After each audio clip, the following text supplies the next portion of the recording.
La jeunesse européenne n'est pas moins sans repère que la jeunesse africaine. Et on trouve autant de girafes au Portugal qu'en Côte d'Ivoire.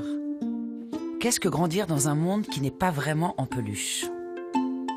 Dans le spectacle de Thiago Rodrigues, mis en scène par Thomas Quiardet à la chapelle des Pénitents Blancs, une enfant nommée Girafe essaie de se faire une place dans un monde parfois trop grand pour elle et parfois trop petit.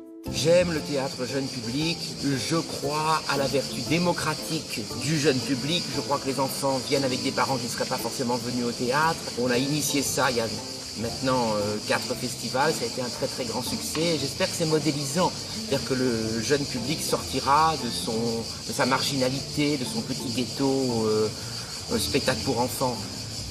C'est important, c'est notre mission. Ça, c'est mon corps.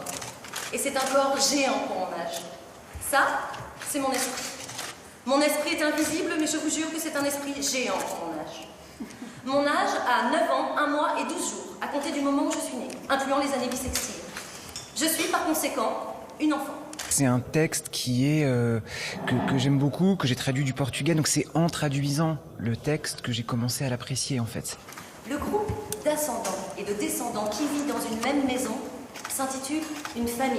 J'avais commencé à travailler sur le jeune public à la Comédie Française, que j'avais travaillé sur une adaptation des Trois Petits Cochons. Tu peux voir le verre à moitié plein ou à moitié vide, mais c'est la même quantité d'eau. Sauf qu'il y a des gens qui regardent le verre et qui disent qu'il est à moitié vide.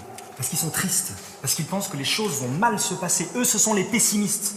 Et je trouve que c'est un texte qui a plusieurs degrés de lecture. Sois joyeuse, tout va bien se passer. Tout va bien se passer, tu comprends? Le verre est à moitié vide.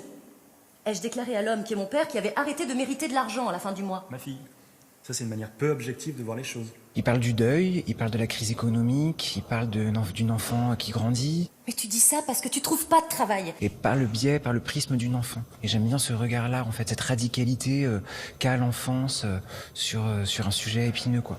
Judy Garland, c'est un ours très grossier. Ça c'est un braquage, putain. On s'en fout, bordel de merde. Raboule les 53 507. Ça, c'est nous, revenant dans la banque. Ça, c'est moi, mettant le post-it sur le guichet. Et c'est un ours extrêmement vulgaire. Nous allons enregistrer une aventure. Une aventure? Ah putain, une aventure.